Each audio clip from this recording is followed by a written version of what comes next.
Bonjour à toutes et à tous, je m'appelle Christine Petel, je fais partie du CCT du CHUT Québec, Université Laval, et j'ai le privilège aujourd'hui d'être votre maîtresse de cérémonie pour ce symposium.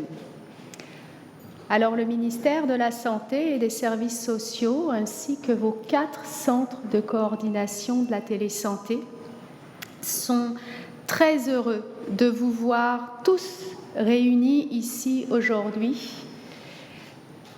Nous avons fait tout notre possible pour que cet événement soit un lieu d'échange entre les différents collaborateurs et tous les partenaires du réseau québécois de la télésanté.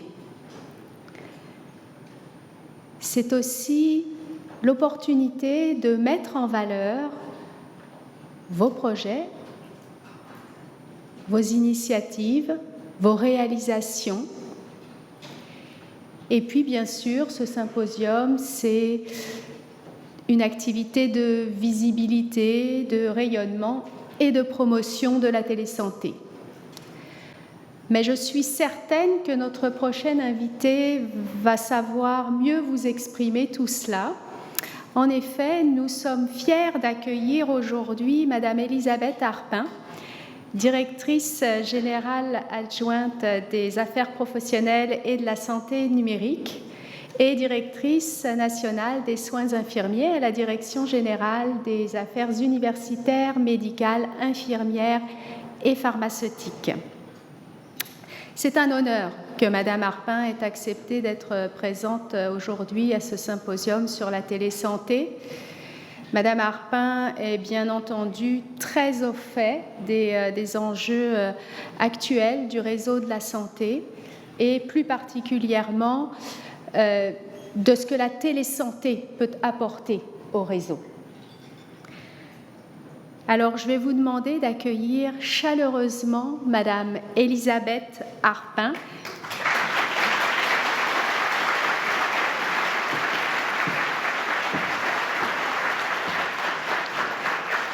Alors, Madame Harpin, encore merci d'être avec nous aujourd'hui. Merci beaucoup, merci. Bonjour tout le monde, bonjour à tous. Je vous remercie vraiment d'être présents ce matin. Un tout premier symposium organisé par le ministère pour mettre en valeur le centre d'expertise du réseau québécois de télésanté. C'est toute une occasion qu'on a avec nous aujourd'hui. D'entrée de jeu, j'aimerais me remercier tous les acteurs du centre d'expertise, car c'est par l'entremise de leurs initiatives de grande envergure que le centre d'expertise est devenu la référence en matière de soins et de services virtuels au Québec. Ce symposium est d'abord et avant tout une opportunité de faire rayonner l'apport de nos gens fortement engagés et impliqués depuis plusieurs années au sein du CERQT. Nous souhaitons donc souligner leurs initiatives, leurs bons coups, les innovations des différents projets qui ont maintenant une portée provinciale. Ainsi, nous voulons partager avec vous l'état des connaissances dans le domaine des soins virtuels par l'implication de tout le réseau qui détient l'expertise bien spécifique au déploiement de la santé numérique au Québec. Le symposium représente une occasion unique de souligner leur travail acharné et les efforts soutenus depuis plus de 10 ans déjà. Le plan d'action en télésanté 2023-2028 du ministère, qui sera partagé avec vous sous peu, concrétise les avancées importantes en télésanté et représente la continuité des efforts déployés précédemment. Je voudrais d'ailleurs mettre en évidence certaines des réalisations d'importance que le réseau a mis de l'avant. D'abord, le déploiement de la toute première plateforme provinciale, la plateforme de soins virtuels, qui assurera à terme une boucle complète de téléconsultation synchrone et asynchrone pour tous les domaines de spécialité. Celle-ci pourra alors répondre à nos multiples besoins cliniques en offrant une modalité de soins et de services à distance efficace, tant pour les intervenants que pour les patients. Dès lors, elle favorisera une meilleure accessibilité à une expertise spécialisée dans la plupart des régions du Québec, en plus de réduire le déplacement des patients et des professionnels de la santé et limiter les coûts qui y sont associés. j'aimerais souligner le succès du service de télédermatologie, toute première trajectoire clinique à s'insérer à la PSV. En date du 1er mai, nous avions, oui,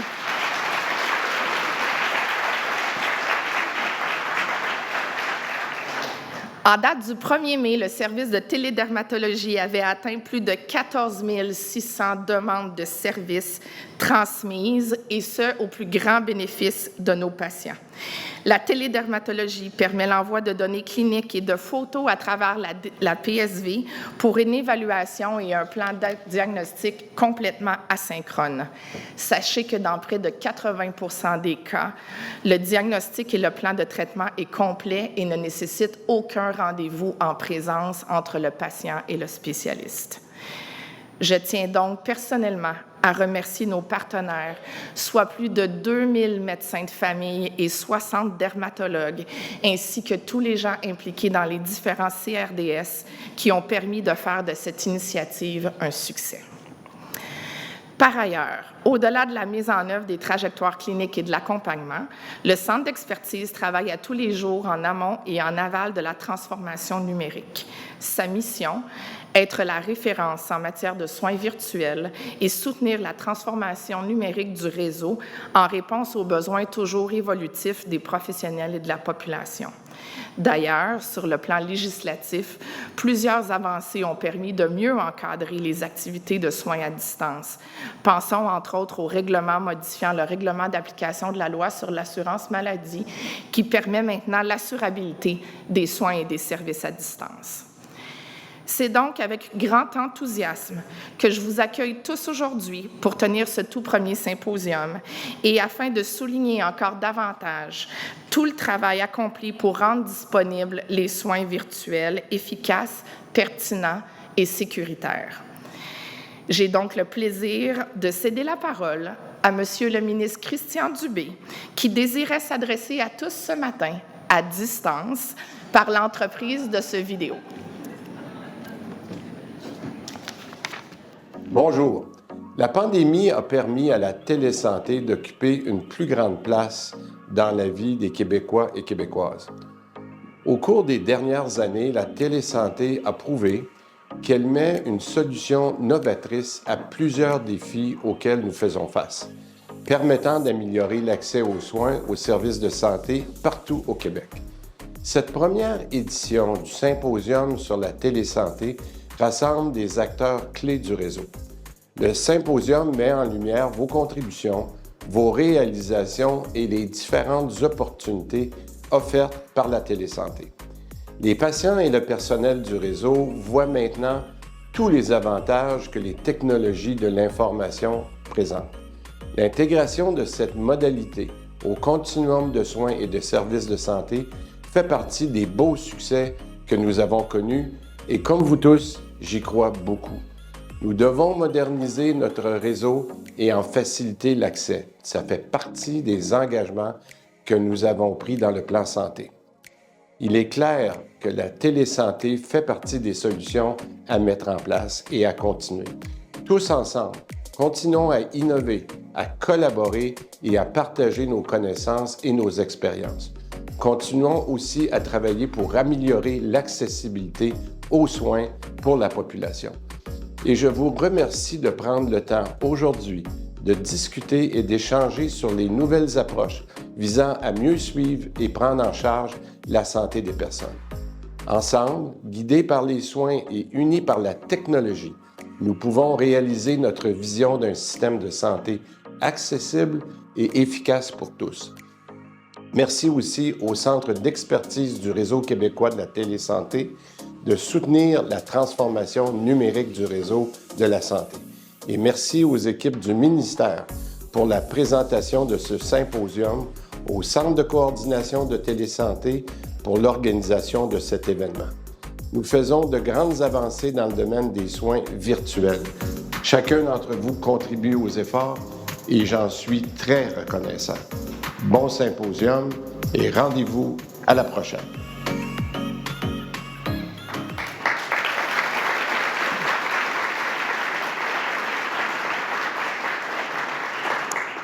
Alors, sur ces paroles de notre ministre, c'est à mon tour de vous souhaiter un excellent symposium et une bonne journée. Merci à tous d'être ici.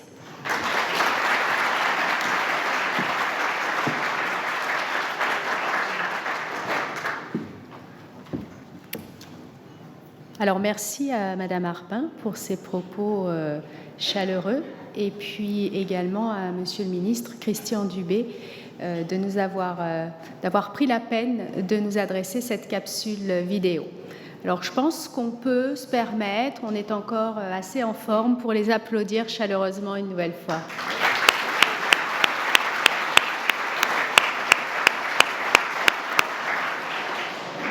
Et nous aurons la chance de revoir Madame Harpin en fin de journée puisqu'elle nous fait l'honneur de clôturer ce symposium.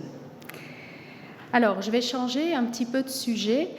J'ai quelques messages à vous faire passer. Pour ceux qui ont dormi à l'hôtel la nuit dernière, sachez que vous avez jusqu'à midi pour faire l'enregistrement de départ, le check-out.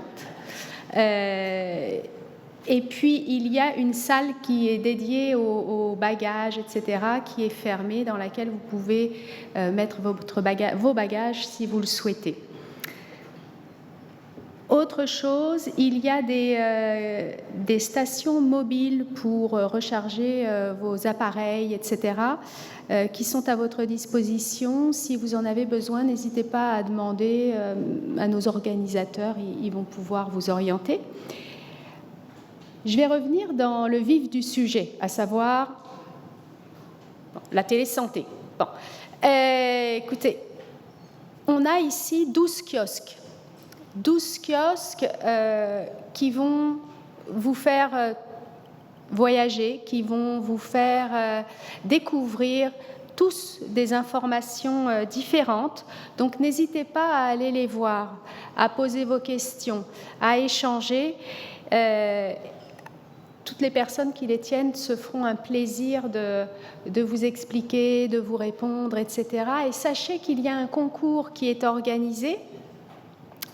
Vous allez pouvoir voter pour votre kiosque coup de cœur. Vous avez jusqu'à 15h15, heure de la dernière pause, pour le faire, et les résultats vont être dévoilés à la fin de ce symposium. Lorsque vous souhaiterez voter, vous pourrez le faire grâce aux codes QR qui sont à chacun des kiosques, ou alors pour ceux qui souhaitent voter sur papier, vous pouvez vous rendre au kiosque de la communauté de pratique et voter. Je vous encourage vivement à faire le tour de ces kiosques. Les kiosques, ils vont être ouverts sur l'heure des pauses et également de 13h à 13h30, voire même pour certains sur toute l'heure du dîner. Dernier petit message, peut-être que vous les avez déjà vus, peut-être pas, mais nos collègues du portail RQT vont se promener parmi nous toute la journée pour un vox pop. Donc c'est un micro-trottoir. Rassurez-vous, aucune question piège, je suis allée les voir, ils me l'ont promis. Et bien entendu, aucune obligation d'être filmé si vous ne le souhaitez pas. Ils veulent simplement saisir l'opportunité de toujours améliorer ce portail du réseau québécois de la télésanté que nous connaissons tous, en vous posant une ou deux questions, soit sur vos connaissances, mais aussi vos impressions, la télésanté, etc. Ça va durer 1 minute ou 2, pas plus. Vous devriez assez aisément les reconnaître. Ils vont en principe avoir un micro et une caméra à la main. Et puis, ces petites séquences vont être diffusées sur le portail RQT et puis également lors de la communauté de pratique.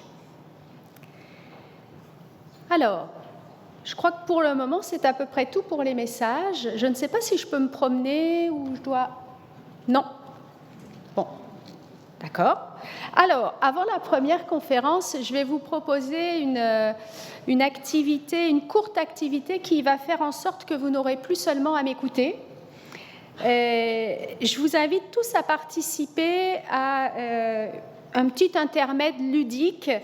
Alors, pour les personnes qui ne possèdent pas de cellulaire, écoutez, n'hésitez pas à demander à vos... Ok, merci monsieur. N'hésitez pas à demander à vos voisins, voisines, je suis sûre qu'ils vont accepter de jouer avec vous. Vous allez pouvoir soit saisir le code QR qui est sur chacune des tables, donc vous le prenez en photo, puis ce code QR va vous connecter directement au questionnaire, à Mentimeter. Soit vous allez sur Internet, vous saisissez www.menti.com et puis vous saisissez le code à plusieurs chiffres qui s'affichent devant vous. Contrairement à ce qui est inscrit sur les tables, chacun de vous peut participer. Vous n'êtes pas obligé de le faire par table. Ça peut être individuel. Donc, pendant que vous vous connectez au questionnaire, je vais brièvement vous donner les règles du jeu. Le but, en tout cas, c'est de gagner. Voilà.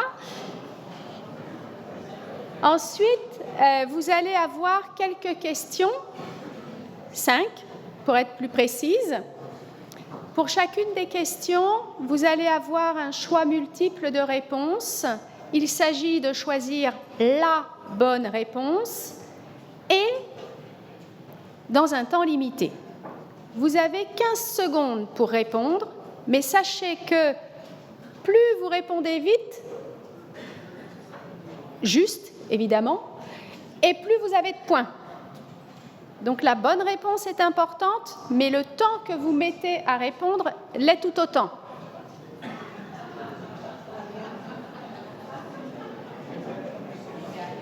Ne marquez pas n'importe quel nom pour vous identifier, on va le voir à l'écran.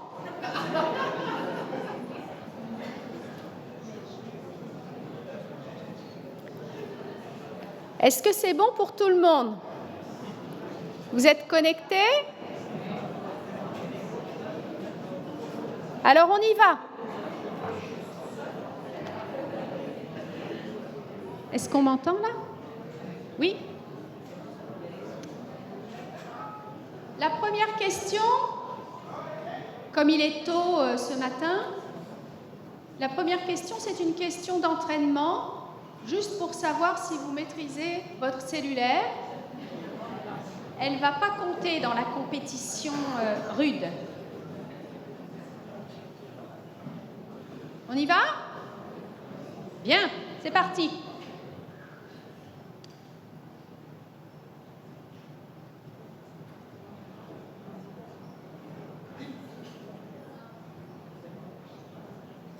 Première question.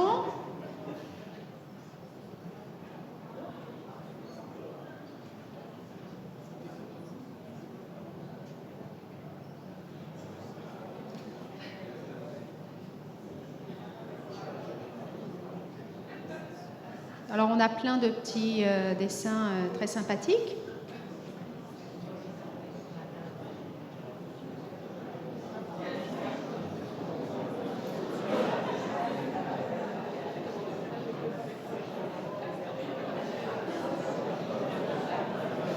Est-ce qu'on y va ou non? Ah, d'accord. Donc, pas n'importe quoi pour les noms, hein.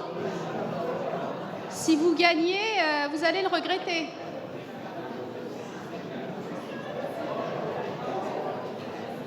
On a actuellement 192, 13, 14 joueurs.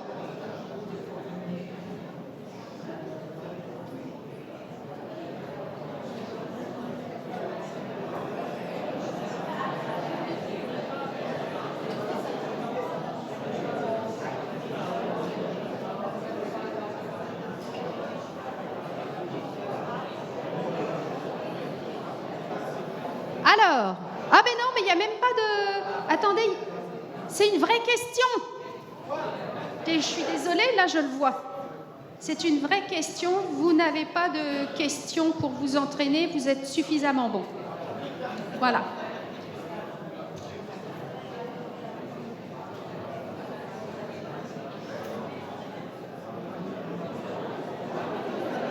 On y va pour la question. Au Canada, la télésanté existe depuis 5 ans, 10 ans, 20 ans, plus de 30 ans.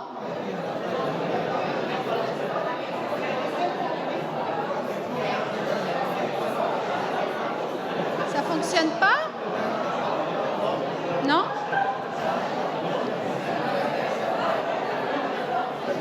Ben oui.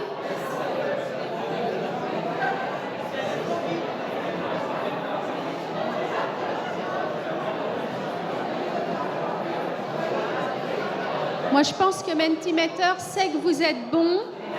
Il se dit, c'est pas la peine qu'il participe. Est-ce qu'on peut...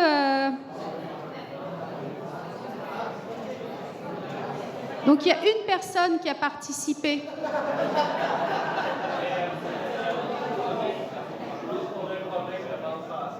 Ah, tous sauf une. Et voilà.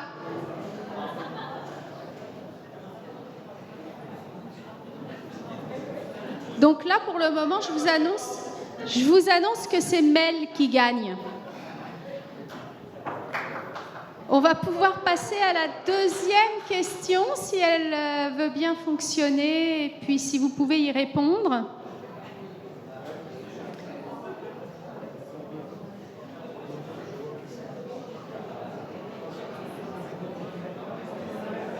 Que signifie l'acronyme CCT? Centre de coordination de la télésanté, comité de coordination de la télésanté, cerveau collectif au travail ou comité des collaborateurs en télésanté? Oui! Il là, on est quand même 62 à avoir répondu comité. Je vous rassure, on ne voit pas les noms de ceux qui n'ont pas les bonnes réponses.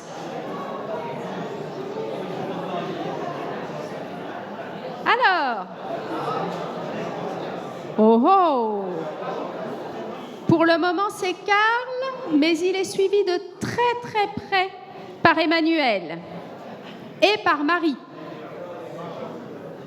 Bon, il y en a qu'on ne voit pas du tout, hein, parce qu'on s'arrête aux 10 premiers, on s'excuse. Hein.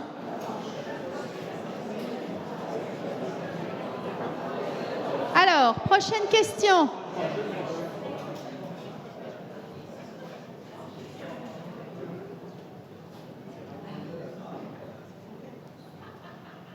Qui fut la première personne à animer le statutaire du RQT du mardi matin? Mathieu L'Espérance, Mathieu Saint-Gelais, Marie-Josée Paquette, Marie-Claude Bray.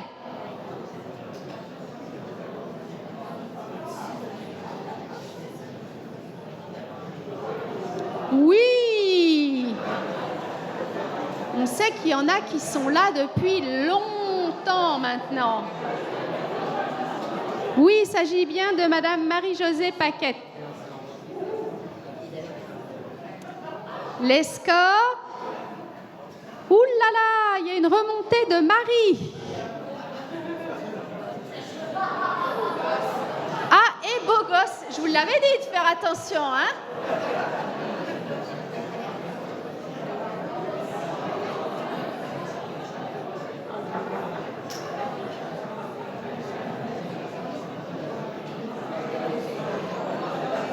Donc, félicitations. Prochaine question. La question 4, il vous reste encore 2 chances pour faire apparaître votre nom dans les 10 premiers pour les 190 que je n'ai pas encore vus. Mais c'est bien. Quels sont les avantages de la télésanté?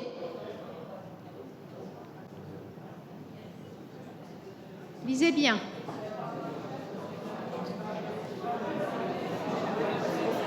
Lisez bien. Hein?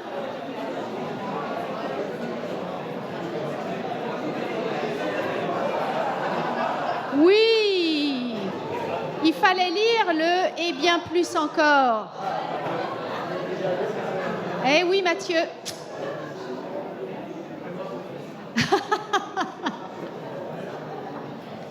Bravo aux 128 qui ne se sont pas laissés prendre. Alors, les scores? Ah! Donc, c'est maintenant Olivia, suivie de... Ah non! C'est Max, revirement de situation. Donc, c'est Max, suivi d'Olivia, puis de CCT.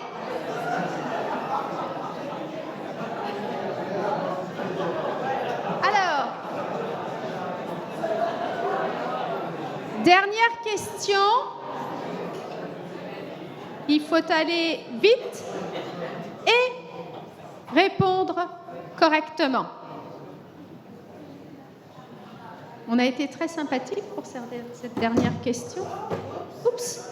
Quel établissement ou organisation a parcouru le plus de kilomètres pour assister au symposium? On exclut ceux qui viennent de Boucherville.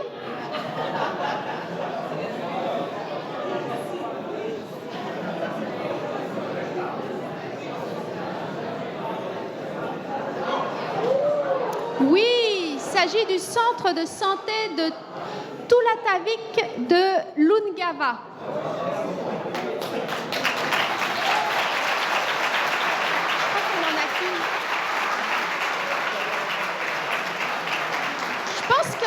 Je pense qu'en l'occurrence, elles peuvent, ces personnes, se lever, puis on a le droit de les applaudir. Alors,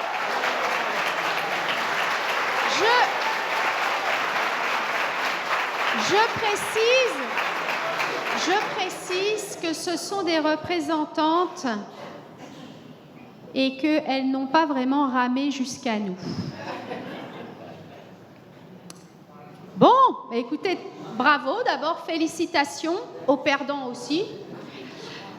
Mais ce qui nous intéresse quand même, c'est de voir qui a gagné. En tout cas, moi, ce qui m'intéresse, c'est ça. Alors, attention, nous avions Max. Oui, donc c'est Max. Est-ce que Max veut bien se lever?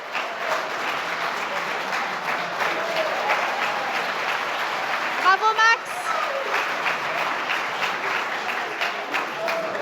Mais on a aussi Daniel, Edith, Patrick, Ambriel, Tiffany, Jean-Philippe, Roger, Julie et Sylvain. Tous ceux-là sont bons. Les autres aussi, mais juste un petit peu moins. Bien.